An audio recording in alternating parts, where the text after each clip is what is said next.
گلیوں میں تھے، لیکن ان کے قدموں کی آہٹ عرش معلیٰ پہ سنائی دیتی تھی۔ جگرام ایک دفعہ آپ صلی اللہ علیہ وسلم اور حضرت جبرائیل علیہ السلام عرش معلیٰ پہ چل رہے تھے تو آپ صلی اللہ علیہ وسلم نے کسی تیسرے قدموں کی آہٹ سنی، تو اس پر آپ صلی اللہ علیہ وسلم نے حضرت جبرائیل علیہ السلام سے پوچھا کہ جہاں میں اور تم چل رہے ہو یہ تیسرے قدموں کی آہٹ کس کی ہے؟ تو اس پر حضرت جبرائیل علیہ السلام نے عرض کی، یا رسول اللہ صلی اللہ علیہ وسلم، یہ آپ کا غلام حضرت بلال ہے جو چلتا تو مکہ اور مدینہ کی گلیوں میں ہے، لیکن ان کے قدموں کی آہٹ عرش معلیٰ پہ سنائی دیتی ہے۔ جگرام راستے میں میدان آئے گا، خاک شفا کا میدان، خاک شفا کا میدان، اس کے بارے میں سن لیجئے۔ آپ لوگوں کو معلوم ہے مدینہ منورہ کا پہلا نام تھا وادی یثرب، یعنی دکھوں، پریشانیوں اور بیماریوں والا شہر۔ یہاں سے کوئی بھی قافلہ گزرتا تو وہ کچھ ایسی بیماریوں میں مبتلا ہو جاتا جیسے کوہڑ وغیرہ کی، حتیٰ کہ صحابہ کرام بھی اس بیماری میں مبتلا ہو گئے تھے۔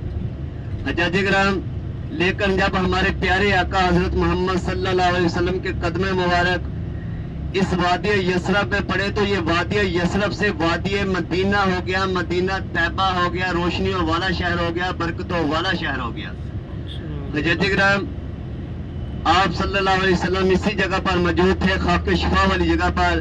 صحابہ کرام آپ صلی اللہ علیہ وسلم کے پاس تشریف لائے اور کہنے لگے، یا رسول اللہ صلی اللہ علیہ وسلم، اللہ سے دعا کیجیے ہمیں اس بیماری سے نجات مل جائے۔ تو آپ صلی اللہ علیہ وسلم نے صحابہ سے کہا کہ آپ جدھر بیٹھے ہو ادھر سے مٹی اٹھاؤ اور اپنے جسموں پر لگا لو۔ تو صحابہ کرام نے وہاں سے مٹی اٹھائی، اپنے جسموں پر لگا لی، تو اللہ تعالیٰ نے صحابہ کرام کو اسی وقت شفا دے دی تھی۔ اس لیے اس میدان کو خاک شفا کا میدان کہتے ہیں۔ حجاج کرام، اس کے ساتھ ہی حضرت سلمان فارسی کا باغ ہے۔ حضرت سلمان فارسی کا باغ جو آپ صلی اللہ علیہ وسلم نے اپنے دستے مبارک سے اپنے ہاتھوں سے لگایا، حضرت سلمان فارسی کو ایک یہودی سے آزاد کروانے کے لیے۔ حجاج کرام، حضرت سلمان فارسی فارس کے رہنے والے تھے، وہ آپ صلی اللہ علیہ وسلم سے علم حاصل کرنے کے لیے ادھر آئے تھے، ایک یہودی کے غلام ہو کر رہ گئے۔ جب آپ صلی اللہ علیہ وسلم مکہ سے مدینہ ہجرت کر کے آئے تو اس بات کا علم حضرت سلمان فارسی کو ہوا، تو حضرت سلمان فارسی آپ صلی اللہ علیہ وسلم کے پاس تشریف لائے اور کہنے لگے، یا رسول اللہ، میں تو آپ سے علم حاصل کرنے کے لیے ادھر آیا تھا، ایک یہودی کا غلام ہو کر رہ گیا، آپ مجھے کلمہ پڑھا دیجئے تاکہ میں اپنی آگے کی جو زندگی ہے وہ دارا اسلام کے مطابق گزار سکوں۔ تو آپ صلی اللہ علیہ وسلم نے حضرت سلمان فارسی سے کہا کہ اے سلمان، تمہارا جو مالک ہے وہ تمہاری آزادی کا کیا چاہتا ہے، وہ تمہاری آزادی کا کیا مانگتا ہے؟ تو اس پر حضرت سلمان فارسی نے کہا، یا رسول اللہ، وہ 300 کھجوروں کے درخت کا تقاضا کرتا ہے، 300 کھجوروں کا درخت لگاؤ، جب وہ بڑا ہو جائے گا اس کو پھل لگ جائے گا، پھل لگ کر پک جائے گا، پھر میں تم کو آزاد کروں گا۔ تو حجاج کرام، آپ صلی اللہ علیہ وسلم نے حضرت سلمان سے کہا کہ اے سلمان، پریشان نہ ہو، جا کر کھڈے کھودو۔ حضرت سلمان فارسی نے جا کر کھڈے کھودے۔ آپ صلی اللہ علیہ وسلم نے چند صحابہ کو اپنے ساتھ لیا اور اپنے دستے مبارک سے وہ گٹھلیاں لگائیں، وہ چھوٹے درخت لگائے۔ حجاج کرام، صحابہ کرام نے پیچھے سے پانی ڈالا، شام کا وقت ہو گیا، آپ صلی اللہ علیہ وسلم گھر تشریف لے آئے۔ حجاج کرام، یہ دیکھیں اپنے الٹے ہاتھ پر، یہ خاک شفا کا میدان ہے، یہ دیکھیں، اور اس کے بیک سائڈ پر جو باغ ہے جو حضرت سلمان فارسی کا باغ ہے، جو اللہ تعالیٰ نے ڈائریکٹ جنت سے مدینہ منورہ میں لگایا۔ یہ بورڈ بھی دیکھیں، ممنوع الدخول، یعنی یہاں رکنا منع ہے۔ یہاں آپ اپنی ٹیکسی بھی لے کر آئیں گے تب بھی نہیں رک سکتے، اگر آپ پیدل بھی آئیں پھر بھی یہاں آپ نہیں رک سکتے۔ یہ جتنا بھی بڑا آپ کو باغ نظر آ رہا ہے جو حضرت سلمان فارسی کے نام کا باغ ہے، جو اللہ تعالیٰ نے ڈائریکٹ جنت سے مدینہ منورہ میں لگایا، اور یہ عجبہ کھجور کا باغ ہے۔ حجاج کرام، شام کا وقت ہو گیا، آپ صلی اللہ علیہ وسلم گھر تشریف لے آئے، صبح نماز فجر ادا کی۔ نماز فجر ادا کرنے کے بعد آپ صلی اللہ علیہ وسلم اسی جگہ پر آتے ہیں تو دیکھتے ہیں کہ وہ ایک ہی رات میں باغ بڑا ہو چکا تھا، اس کو کھجوریں لگ چکی تھی، کھجوریں لگ کر پک چکی تھی۔